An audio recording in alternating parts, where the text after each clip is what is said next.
What's up, guys? Welcome back to the channel. It's gonna be the first official broadcast in the new studio, trying to figure out where lights and mics and things like that might go. Have a video inspired by a guy in the comments on one of my personal favorite videos of the quarter, which was Max Keiser knows Monero is the real Bitcoin. Okay, because he does. He knows it. Before we get into this guy's comments, because he was passionately in there, and I was like, you know what, dude, I'm going to shine some light on this. We had a couple other comments, which were Max changed his opinion recently and now calls Monero a shitcoin. Bitcoin maximalists tend to do that. The problem with Bitcoin maximalists is they don't understand military operations, which we'll unpack why Bitcoin, though it would be cool to have it as world reserve currency, probably won't be. And another comment, how cheap Monero is. Like, yeah, I agree with that. But the most important one is OG Foundation, which I said, dude, you know what? I'll do a video to address what it is that I think you and I are both hitting around. And I think that we can find some turf to agree on. And then the rest of it, we may agree to disagree. But I'd be more than willing to jump on a Zoom and hash it out. OG Foundation, I'll link to his channel here. He's got 135 subs as of current.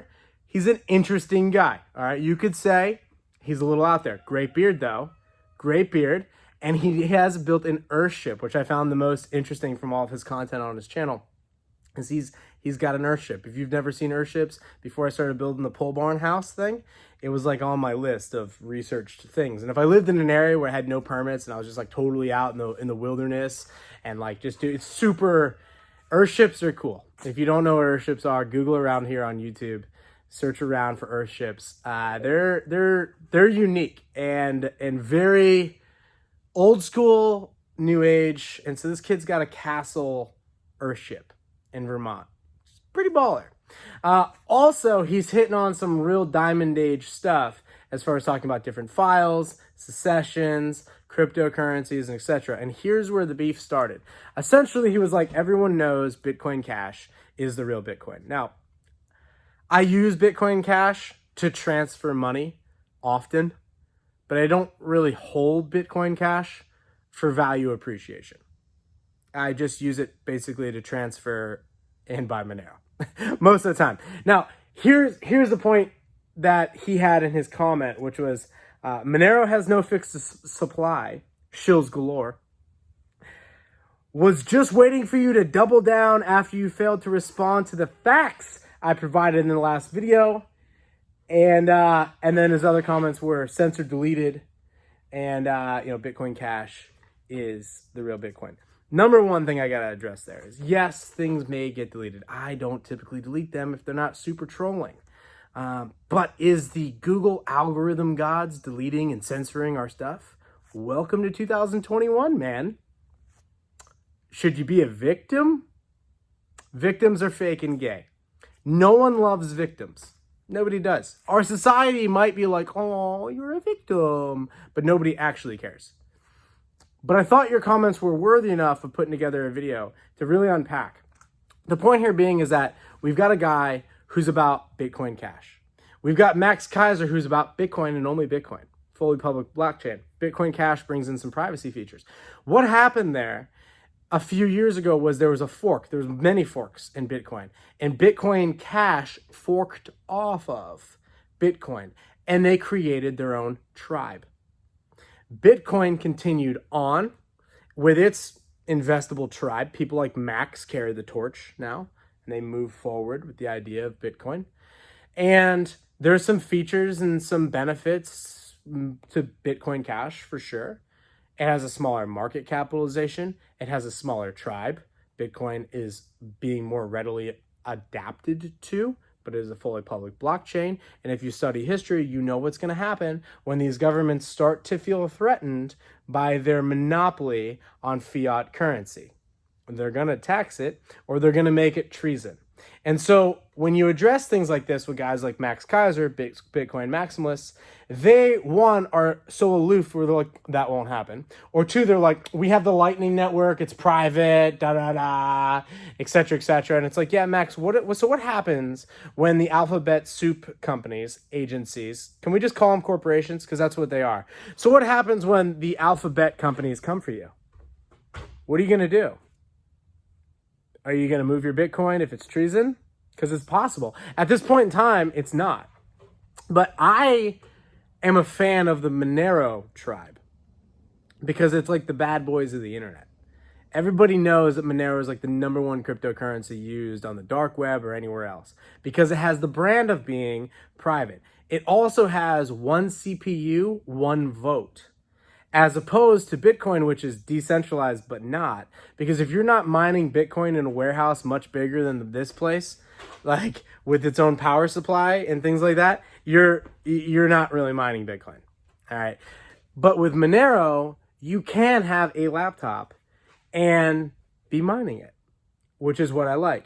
But I think what OG Foundation and I could agree on, or the rather how I see it, is that I like the tribe of Monero. And so I buy into Monero. I like the brand of Monero. I like the promise of Monero. And so for me, it's a good, interesting speculation if Bitcoin does not work. Now, to Bitcoin's credit, it's at $1 trillion market cap, just below $1 trillion market cap. It's about half the price of Apple computers. So it's early days. I mean, it's happened from the time I saw it. I mean, it's happened. There's been a lot of price appreciation. But it's not nearly where I think Bitcoin is going. I think Bitcoin is going much higher. Will it dump 90% at any point in the game? Absolutely. But is it going to 500,000 and then 1 million? Oh, yeah, for sure. Is it going to replace things like government bonds and other things? I don't see why you would hold government bonds. 21 million Bitcoins, get you some. Now, the only question then is, okay, what causes price appreciation? If supply is fixed, then you increase demand. And so therefore you see tribalism occurring around these different cryptocurrencies. I think what we're seeing, because I'm not a maximalist in anything, I want to buy into certain communities. For example, I genuinely like the Doge community. And I don't see any reason monetarily why Doge isn't like the perfect cryptocurrency. I know that that's crazy, but it has great marketing, which it spends no money on.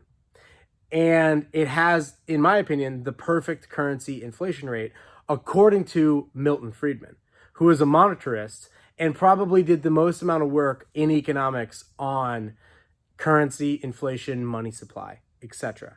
It's a deflationary currency in that every year 5 billion new coins come to the market, but relative to total supply, that percentage is less and less and less every year. It's approximately 130 billion of them currently. Because there's an inflating supply, it allows it to be mined relatively easier. There's some technicalities there that I'm not going to jump into now. And it incentivizes, not that it's losing value, but you spend it, you transact with it. Bitcoin, everyone knows, you don't sell your Bitcoin. You hold your Bitcoin. You never sell your Bitcoin. You loan against your Bitcoin. It's like gold in real estate. It's a value store. You never sell your real estate. You never sell your gold. You loan against it. And so Bitcoin has the potential, if it can be hodled long enough, hold on for dear life, if it can be hodled to where these government fiat currencies disappear, which I would argue would be a lot more violent of events than you might be comfortable with, you libertarian Bitcoin crowd. I know, I was one of them. 2011, I get it. I mean, I understand the argument behind Bitcoin. Through and through. But back then we thought it was private and anonymous, and now we know it's not. And so Monero, in my opinion, fixes a lot of those problems because, yes, it's not supply fixed. But if you had a fixed currency supply at any point in time, you get depressions. Now, I'm not saying that we can't go to a deflationary currency. What I am saying is we have an inflationary currency system. We would have to unwind it all the way back to a deflationary currency system. The pain involved in going from where we are to where the Bitcoin maxis want to go makes the 1930s look like a joke with training wheels. Whenever you've had an increase in the money supply, you've had an increase in economic output and activity. Whenever you have had a decrease in the money supply, you have had a decrease in economic output and activities. This is why when things get bad in the economy, our political elites print, print, print, print, print. Oh no, we're slowing down. Oh no. It's like being in a mud truck. Oh no, we're going to get stuck. Hit the gas, man. Hit the gas. Hit it.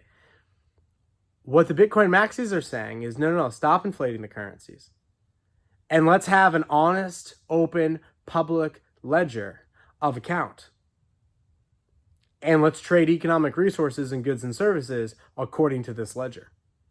You would need other layers because you need speed, you need some technical things. But I like the idea. But what people are missing is if you have a fixed rate currency and it becomes worldwide reserve currency, the problem is those things are being mined on ASICs. And so it becomes less decentralized as you go, and you do end up in the same position. Over the next 80 or 90 years, you do end up in the next position. The good thing is that at that point in time, that's all we need Bitcoin for. Bitcoin is like a ship. We don't need it for the next 10,000 years. We need it to help us bridge the gap between where we are, which is the political elites can print trillions and trillions and trillions and hand it out to their closest buddies. And they can buy assets, and those assets can inflate in value or price. And that the peasantry class, or the middle class, which is becoming the same thing, has to comply with all of their rules and standards, which gets harder and harder and more impossible. Have to, on top of that, pay their ever-increasing taxes and have to pay higher prices for their goods and services. Essentially, one class is getting richer and richer, and the other class is getting poorer and poorer. These end the same way through human history every single freaking time, which is basically the French Revolution. That's how these things end. I like Monero because to me, it is a tugboat that is going to get you from here to there.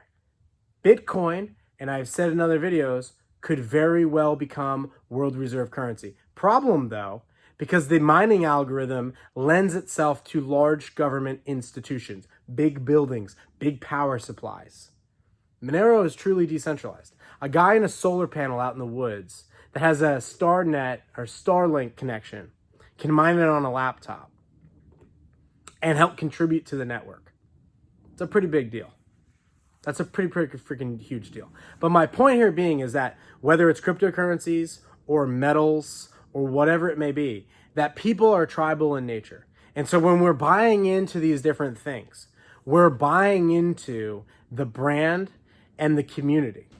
And so I buy Doge because I want to be part of the Doge community. I don't buy Doge at 50 cents. I don't buy Doge at 27 cents. I buy Doge at under a penny. I buy Doge at 5 cents. And I buy a little bit more when it's been a while at 15 cents when I find a dip.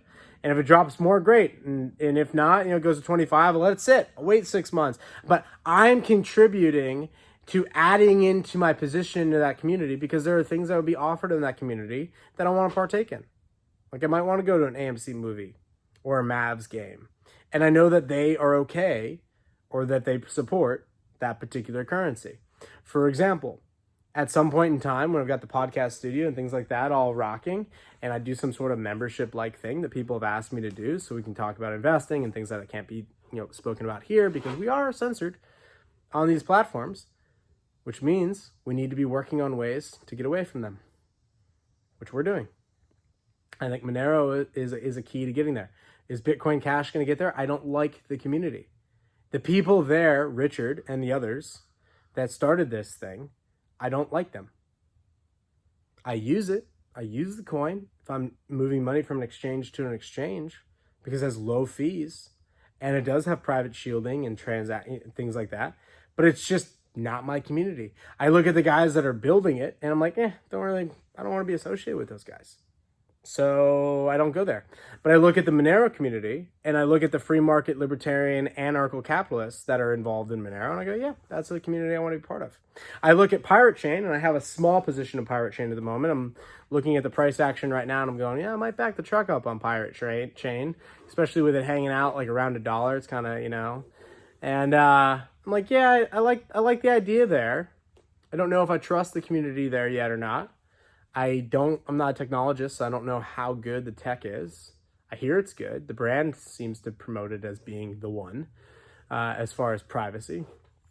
But I see private cryptos as how we're going to bridge the gap, as the ledger, as the Excel spreadsheet between people producing real goods and services and people consuming real goods and services under tyrannical government overlords. And so I see there to be a major value appreciation in the future, so gains, but also use case. Like I can buy things that I might not be able to buy without my proper jabs or my proper paperwork. Sir, do you have your paperwork? Yeah, it's called the freaking Constitution. I'm an American. Many people in my family have fought and died and killed a lot of fucking people for me to be able to carry this little Constitution and say, fuck you. Not at the moment, though. Nope, not in New York City, though. No. Not in California, right? Not in many areas at this point in time. So I see private cryptocurrencies as a necessity to make that happen. And I'm looking at those groups and I'm going, what groups do I want to be part of? What tribes do I want to be part of? What we're doing here is we're buying into tribes. This is tribal by nature. I don't think any one tribe dominates the entire space. That's why guys like Max, in my opinion, are completely off. It's also why I'm not interested in Bitcoin Cash. I don't like the tribe. I don't like the people there. If my people moved there, I would consider giving it a second look. Does the technology work and are the transaction fees very low? Yeah, absolutely. And does it offer privacy? Of course. But to me, Monero is badass. It's super badass. It's what the ANCAPs use. It's what the real libertarians talk about. Bitcoin Cash is what my experience has been. They've been whiny bitches. And I don't want to be part of a whiny bitch club. I don't care. I don't care about victims. I don't care about people getting censored. Like, I don't care. Like, the solution is fix it. And Monero, to me, does. So, guys, thank you for being here. Thank you for liking. Thank you for subscribing. And until next time.